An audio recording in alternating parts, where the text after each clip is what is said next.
कभी सोचा है एक पकौड़ा पूरे गांव को अपना गुलाम बना सकता है? चलिए देखते हैं ये कहानी। तो कहानी शुरू हुई चुन्नू दादी के पकोड़ों से।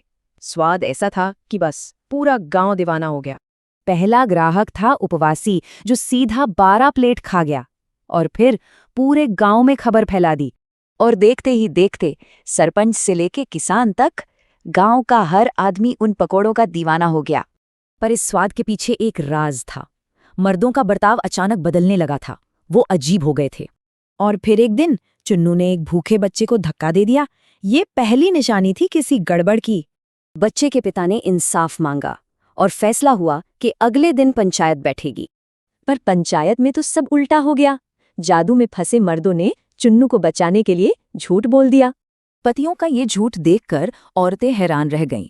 रंजना की अगुवाई में उन्होंने खुद सच पता लगाने की ठानी।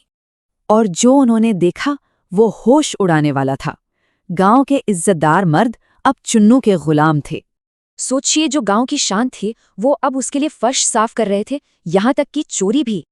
तो उसी रात ये औरतें चुन्नू की रसोई के पास जा छिपी ताकि उसका राज जान सकें। और वहां उन्होंने अपनी आंखों से देखा, चुन्नू पकौड़ों पर काला जादू कर रही थी। तभी उन्हें चुन्नू की आवाज सुनाई दी। उसका इरादा पूरे गांव को गुलाम बनाने का था।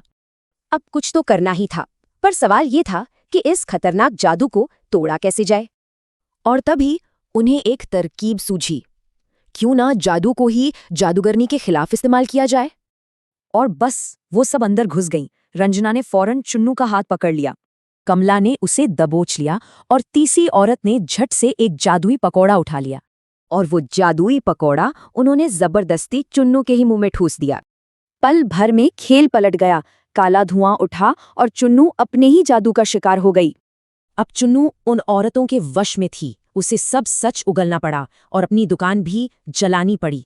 सारे मर्द जादू से आजाद हो गए और पूरा गांव बच गया, सिर्फ उन 3 औरतों की हिम्मत से।